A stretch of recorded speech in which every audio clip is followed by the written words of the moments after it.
Hello' friends নমস্কাৰ স্বাগতম জনাইছোঁ নলেজ ক্লিয়াৰিটিৰ অন্য এটি ভিডিঅ'লৈ ইয়াৰ আগৰ ভিডিঅ'ত আমি আলোচনা কৰি আছিলোঁ জানুৱাৰী ফেব্ৰুৱাৰী মাৰ্চ মাহৰ গুৰুত্বপূৰ্ণ দিনসমূহৰ বিষয়ে আজিৰ ভিডিঅ'ত আমি আলোচনা কৰিম এপ্ৰিল আৰু মে' মাহৰ গুৰুত্বপূৰ্ণ দিনসমূহৰ বিষয়ে ডেছক্ৰিপশ্যনত লিংক দিয়া আছে জানুৱাৰী ফেব্ৰুৱাৰী মাৰ্চ মাহৰ ভিডিঅ'কেইটা চাই ল'ব পাৰিব বলক তেন্তে ভিডিঅ'টো আৰম্ভ কৰোঁ 7 এপ্ৰিল হেল্থ ডে' 1948 চনৰ 7 এপ্ৰিলত ৱৰ্ল্ড হেল্থ অৰ্গেনাইজেশ্যন গঠন কৰা হৈছিল।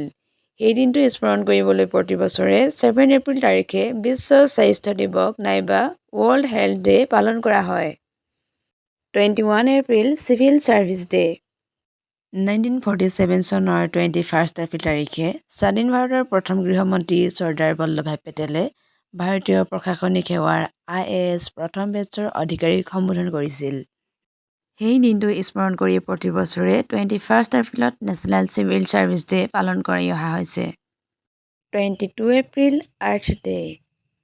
এই দিৱসৰ মূল উদ্দেশ্য হৈছে পৰিৱেশ সংৰক্ষণ, প্ৰকৃতিৰ সম্পদ ৰক্ষা আৰু মানুহক পৰিৱেশ সচেতন কৰা। প্ৰথমবাৰ আৰ্থ ডে 1970 চনৰ 22 এপ্ৰিলত আমেৰিকাত পালন কৰা হৈছিল। তেতিয়াৰ পৰা সমগ্ৰ বিশ্বতেই 22 এপ্ৰিলত আৰ্থ ডে পালন কৰা হয়। Next 24 April Panchayati Raj day. 1993 চনৰ 24 এপ্ৰিল তাৰিখে ভাৰতত 73 কনষ্টিটিউশ্যনেল এমেণ্ডমেণ্ট এক্ট 1992 কাৰ্যকৰী হৈছিল। এই সংশোধনীৰ দ্বাৰাই পঞ্চায়ত ৰাজ ছিষ্টেম সংবিধানত অবিচ্ছেদ্য অংশ হিচাপে স্থান পায়। সেয়েহে প্ৰতি বছৰে 24 এপ্ৰিলত পঞ্চায়তী ৰাজ ডে পালন কৰা হয়। 25 এপ্ৰিল ৱৰ্ল্ড মেলেৰিয়া ডে। বিশ্বৰ পৰা মেলেৰিয়া ৰোগ সম্পূৰ্ণ উচ্ছেদ কৰাৰ লক্ষ্যৰে প্ৰতি বছৰে 25 এপ্ৰিল তাৰিখে ৱৰ্ল্ড মেলেৰিয়া ডে পালন কৰা হয়। এতিয়া আহিছোঁ মে' মাহৰ গুৰুত্বপূৰ্ণ দিনসমূহলৈ। 1 মে' ইণ্টাৰনেশ্যনেল লেবাৰ ডে। 1886 চনত আমেৰিকাত চিকাগো চহৰত শ্ৰমিকসকলে 8 ঘণ্টা কাম, 8 ঘণ্টা বিশ্ৰাম, 8 ঘণ্টা নিজৰ বাবে এই ধাৰণাক লৈ বৃহৎ আন্দোলন কৰিছিল। 1886 চনৰ 1 মে'ত হাইমাৰ্কেট নামেৰে জনাজাত এই আন্দোলনত বহু শ্ৰমিকে প্ৰাণ হেৰুৱাইছিল। তাৰ পিছত শ্ৰমিকৰ অধিকাৰ আৰু ন্যায্য মজুৰি দাবীৰ প্ৰতীক হিচাপে 1 মে'ত ইণ্টাৰনেশ্যনেল লেবাৰ ডে পালন কৰা হয়। 8 May' world red cross day. 8 May' হৈছে হেনৰী ডোনাল্ডৰ জন্মদিন। এতিয়া প্ৰশ্ন হ'ল হেনৰী ডোনাল্ড কোন? হেনৰী ডোনাল্ড হৈছে international committee of the red ক্ৰছৰ প্ৰতিষ্ঠাতা আৰু প্ৰথম নোবেল প্ৰাইজ বিজেতা। তেখেতৰ স্মৃতিত আৰু মানৱতাৰ সেৱাৰ প্ৰতি সন্মান জনাবলৈ প্ৰতি বছৰে 8 মে' তাৰিখে ৱৰ্ল্ড ৰেড ক্ৰছ ডে পালন কৰা হয়। 11 মে' নেশ্যনেল টেকন'লজি ডে।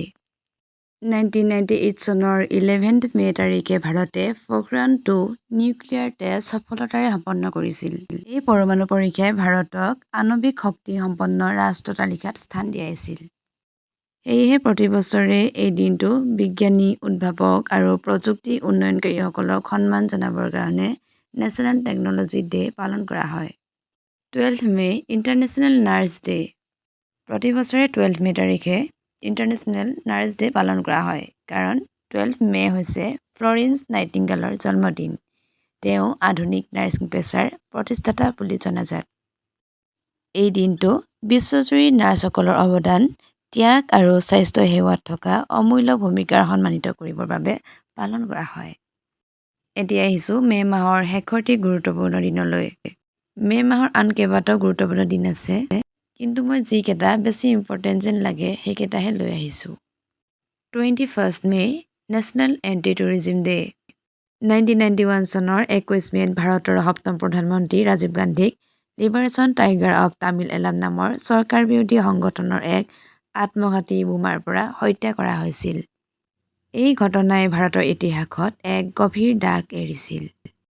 সেয়েহে প্ৰধানমন্ত্ৰী VP সিঙৰ চৰকাৰে 1992 চনত 21 make national anti tourism day হিচাপে ঘোষণা কৰিছিল।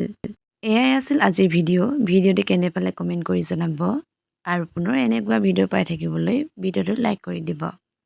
Thank U.